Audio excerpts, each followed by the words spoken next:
welcome to another live where I share about the history of the Karmapas.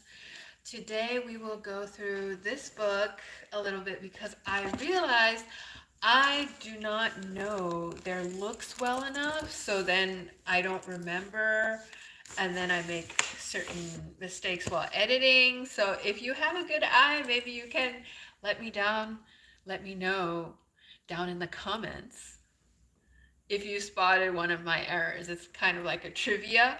I played this trivia game with my friend Sonam yesterday. He posted like a Tibetan saying, something about the winds of demons are not as strong as the winds of our mind. So the first thing we should do is conquer our minds before we conquer external demons. And I guessed it right. It was from Milarepa, Jetsu Milarepa, the founder of the Gagyu lineage.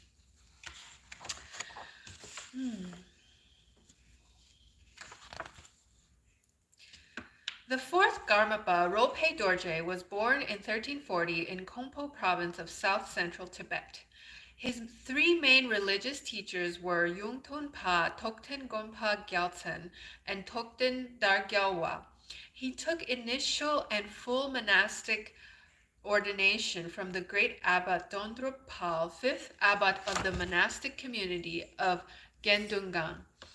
Although he effortlessly knew all teachings, among the first 7 or 8 Karmapas, he was counted by one cognizant to be the most distinguished scholar of Madhyamaka and Buddhist epistemology, Pramana. He was also a highly accomplished poet.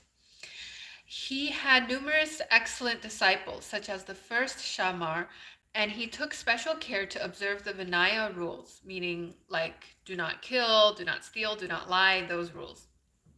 It was in his time that the great Karmapa encampment became established as a glorious entity and as a mobile monk community. He was not only very effective on the religious level, but also played an important political role, supporting the Pagmo True government, in which he served the rank of Tai Situ. He was a peacemaker, settling many lingering political problems or ancient grudges, settling many problems through helping to rebuild and restore Drikung Monastery, and by becoming a personal disciple of Lama Dampa Sonam Gyaltsen, greatly assisting even the recently deposed Sakyapa Lamas. So I just learned this yesterday. Sakyapa Lamas were supported by the Mongols, who then went into power struggle with the Pagmodru, which is a Kagyu lineage, when the Mongols collapsed. But they still retain a lot of wealth as an aristocratic family, even though they did not have the imperial support of the Mongols anymore. And it's all a little bit jumbled up.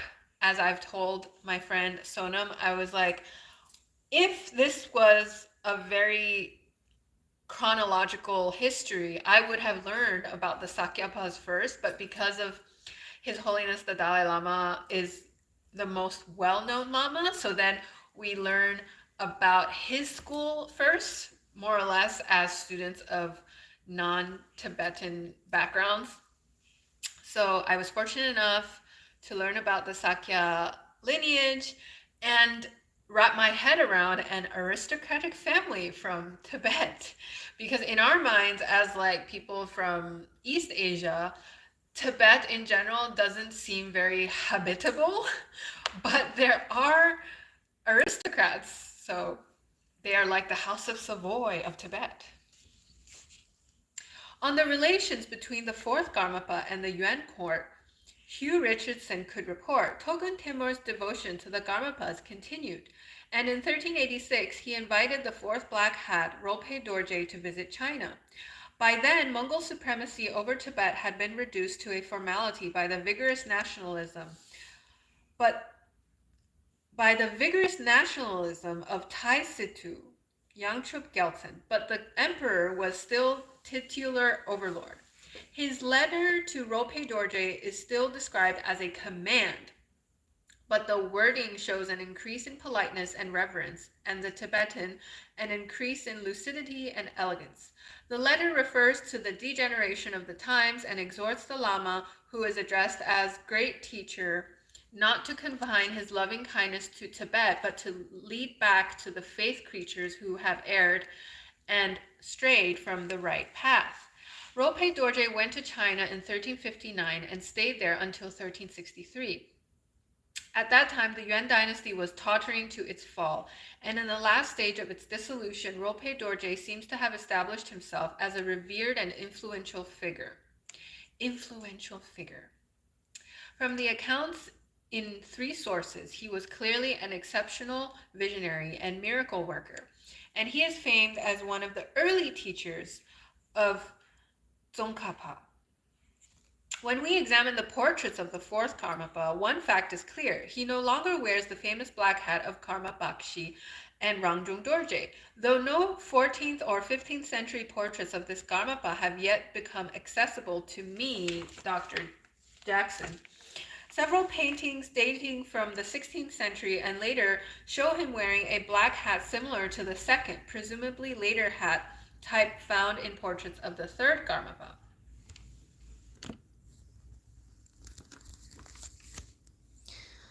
The earliest accessible example is figure 3.43. This hat has a special shape, possesses very simple, hardly visible crossed vajras, and lacks the usual sun and moon symbols above them. So let's see what were the previous ones.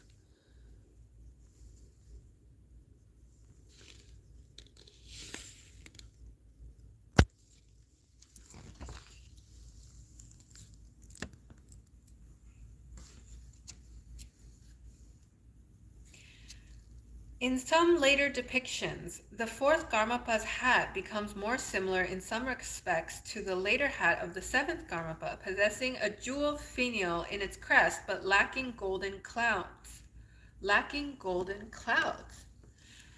The crossed vajras are smaller. The ones sometimes one can see their parts in detail. These later hats all have golden sun and moon symbols on their fronts. This iconography became widespread and was also perpetuated by a recent authoritative figure, 3.46.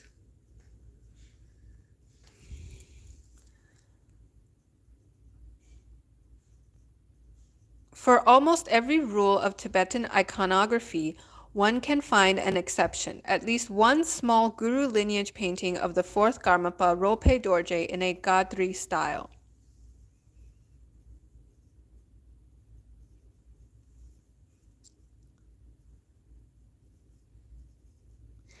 It shows him anachronistically wearing the hat of the seventh Karmapa. The composition of this painting is very close to the Situ period Palpung set, meaning this one. And the depiction of its main figure is identical. Such are tentative conclusions about the fourth Karmapa's hat that can be drawn from available artworks.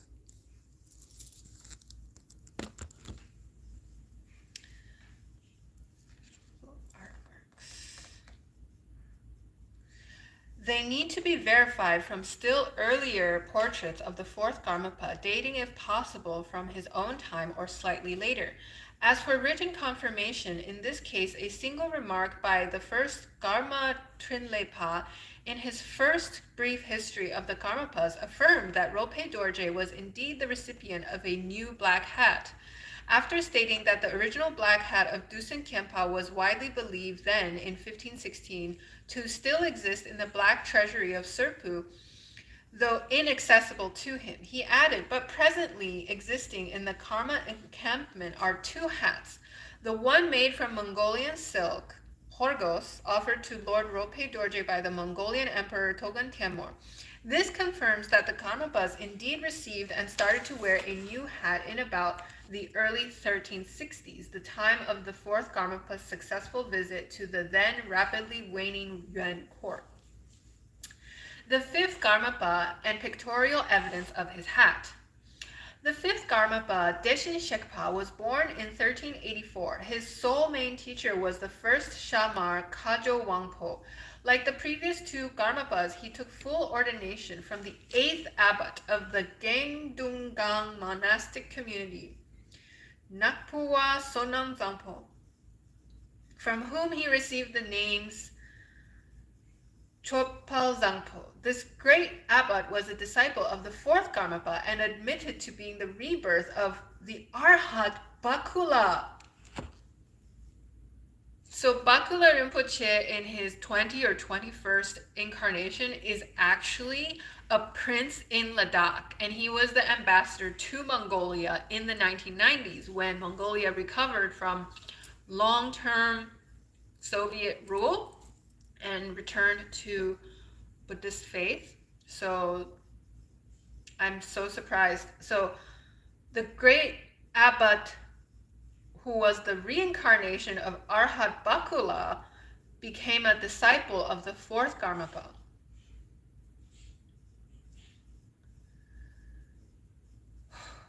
Deshin Shekpa learned Vinaya well and invited the scholar of Sangpu named Kashipa Rinchen to his encampment to tutor him in scholastic philosophy and doctrine.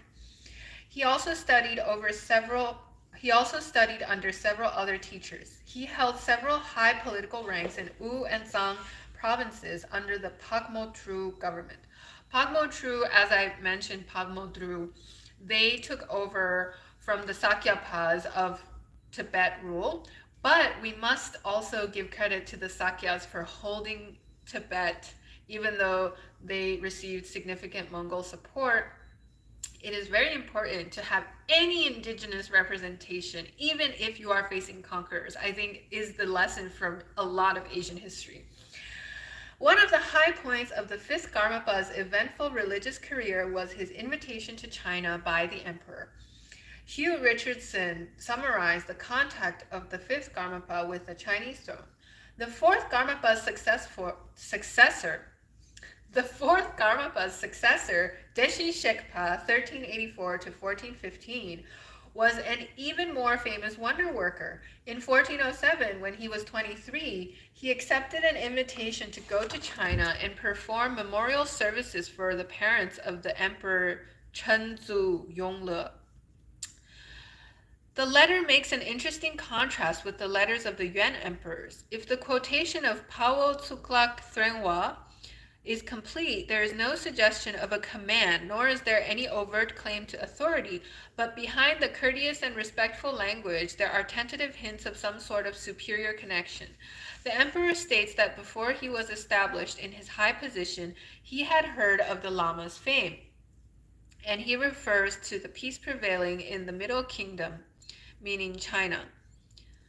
Later, he remarked that the former king had been careful to maintain the peace of the Middle Kingdom. For the rest, the letter is made up of polite and complimentary requests to the Lama to confer on the emperor the benefit of his presence. The events of the ensuing visit are described at length in a remarkable imperial decree, which was shown to me at Serpu in 1949. It was contained in a silk-backed scroll some 50 feet long by 2.5 feet high, composed of sections of text beautifully written in 5 scripts: Chinese, Tibetan, Arabic, Mongol, and Arabic. And Uyghur. Chinese, Tibetan, Arabic, Mongol, and Uyghur, alternating with panels painted in the meticulously elegant Ming style.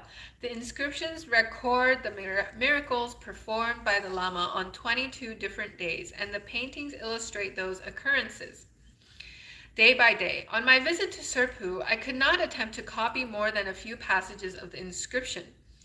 And as my special camera was unfortunately damaged, I was unable to take satisfactory photographs. But the present Gyalbang Karmapa, 1924 to 1981, kindly provided me later with a complete copy of the Tibetan text. It is written in the Bamyi script and appears to be a translation, passage by passage, of the Chinese original, but there are so many deviations from the normal grammar and usage, it can hardly be a work of a Tibetan, meaning not written by a local Tibetan-speaking person, any more than the above-mentioned letters of the Yuan emperors appear to be. A Tibetan language school for diplomatic purposes was established at Peking in the 7th year of the Yongle era, about 2 years after Deshin Shekpa's visit to China, but the earlier employment of Chinese or Mongol translators of Tibetan is indicated by the style of the Yuan Dynasty letters. And at that period, multilingual inscriptions, which included Tibetan, were quite common. Although Deshin Shekpa's visit and its extraordinary occurrences are well documented in Tibetan and Chinese sources, the imperial confirmation of a series of miracles warrant quotations in full, but some details of the phenomena are rather repetitious, and I have therefore relegated the translation together with a transcription of the Tibetan text to the appendix. Tibetan records claim that among successes of his visit, Deshin Shekpa dissuaded the emperor from a plan to invade Tibet in order to establish his authority there, as had been done by the Mongols. This is of interest in assessing the nature of the relationship between China and Tibet during the Ming Dynasty, especially in the view of evidence of Pawo Tsuklak Threnghwa, who wrote before that relationship had been affected by the imperial designs of the Qing dynasty. From Nanking, which was at the time still effective capital of China, Deshin Shekpa went to Omeshan to conduct further requiem services for the emperor's parents, and from there he returned to Tibet, where he died of smallpox at the age of 31. His successor, Tongba Donlang, was also invited to Chinese court. He did not go there. Here we have a Mahakal made in the 18th century. Oh, Jai Mahakal. Jai Mahakal. He is the patron deity. I'm trying to find the appendix. According to the widespread later tradition, it is during the life of the 5th Karmapa that the later black hat with all its present features was made. It was believed to have been given to him while he visited China, as one of the many lavish gifts that Yongle, the most munificent of Ming emperors, showered upon him.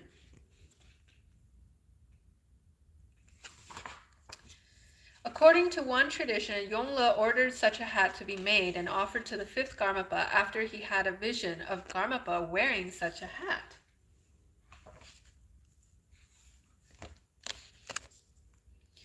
The 5th Karmapa, though still fairly young, was invited as the first of the 3 great religious dignitaries who received imperial invitations to Yongle's court in Nanjing.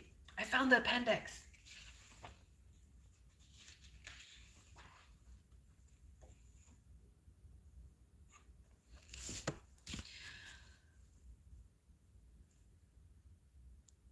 He was given the special duty and honor of performing Buddhist funeral rites for the emperor's deceased parents. He received many extraordinary gifts and a very high religious title.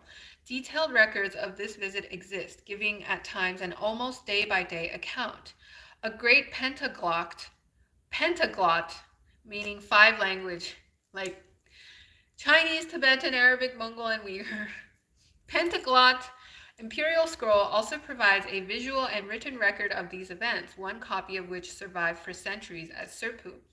None of these contemporaneous records mention the emperor then giving a wonderful black hat to the new head lama of his empire. One might have expected that he received it in 1407, when the 5th Karmapa received a very long title, including the elements Precious King of Dharma and Buddha Tathagata. Deshin Shekpa.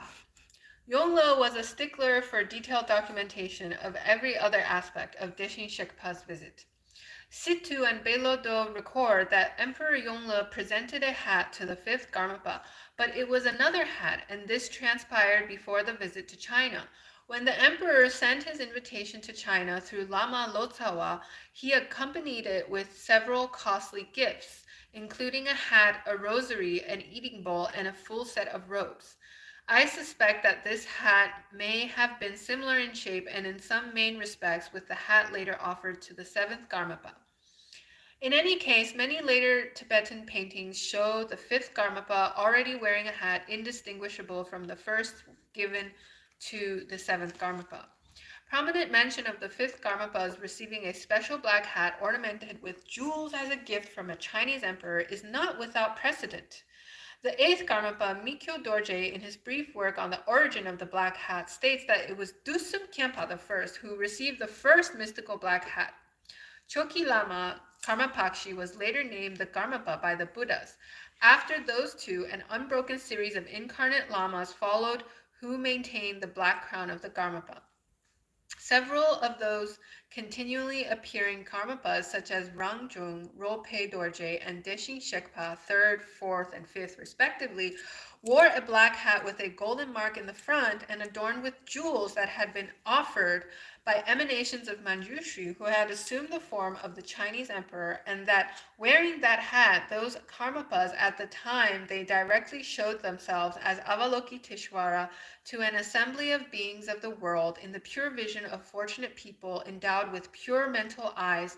They revealed to others from the midst of the head ornament Buddha Amitabha as Lord of the spiritual lineage. The eighth Karmapa thus did not mention the hat received by his immediate predecessor, the seventh Karmapa, yet his imprecise wording certainly leaves an open possibility that a later important hat was given to the sixth or seventh Karmapa.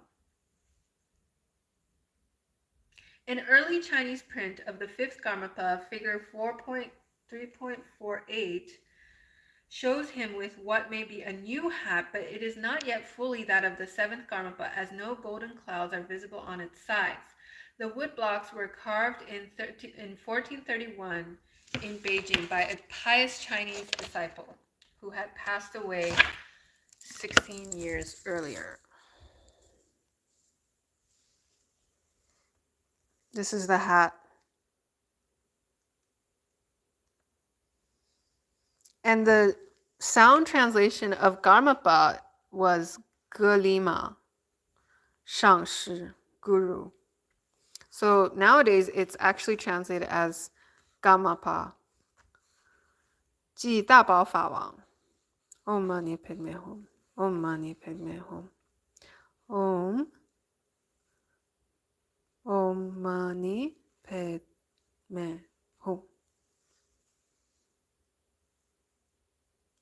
Thanks for watching, guys.